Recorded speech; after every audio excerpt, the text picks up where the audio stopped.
Morning, Rabotai. Yesterday we started speaking about the Isur of Chadash. We spoke about that it was a Torah law. With regards to Sfaradim, the minhag of the Sfaradim was always to be mahmir on the Isur of Chadash, even in Chutz La'aretz, especially because you have the Rif and the Rambam, Maran Shulchan Aruch on the same page.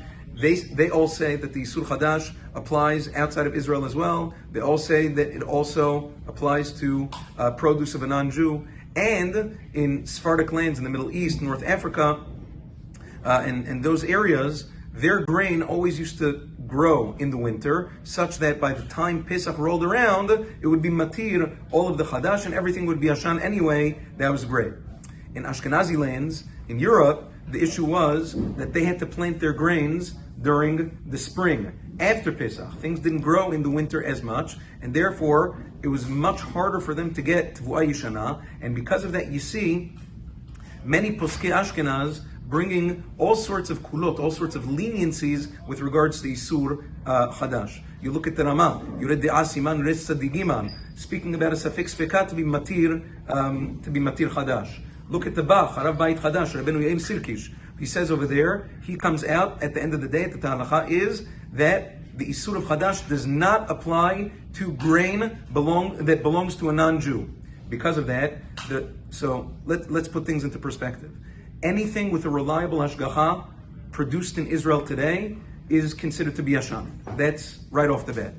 In America, though, there is no national hashgacha. OU, OK, Star K, CRC. There is no hashgacha in America that is b'derech klal makpid on Yashan, which means they will rely on the kula of the Bach and a few other kulot, that's a few other rishonim that say that it doesn't apply outside of Israel, and they will certify things that according to us would be asur mishum chadash. It's on the buyer to beware what is Yashan and what is Chadash.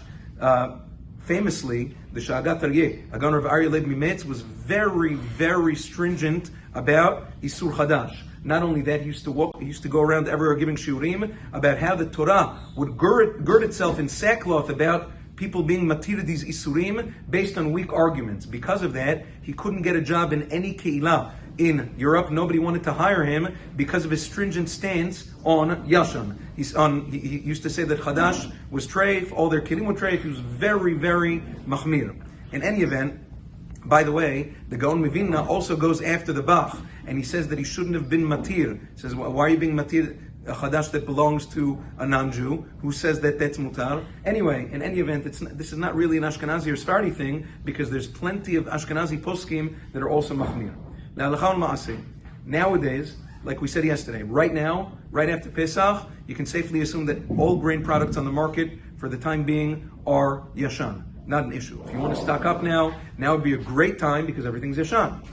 As the months go by and we get closer to the fall and especially to the winter, that's when Chadash concerns begin to crop up, and therefore over there are certain sfekot, can't get into all the nitty-gritty, I've given shiurim about this in the past, there are sfekot to rely on, but there are so many resources today, so many things that come from Israel, so many things that are certified Yashan, so many apps and guides that show you what is and what is not Yashan based on codes and best buy dates. There are so many resources that a person can avail himself with in order to figure out what is Yashan, not to stam, right off the cuff discount something that is a severe Torah prohibition. Have a wonderful day.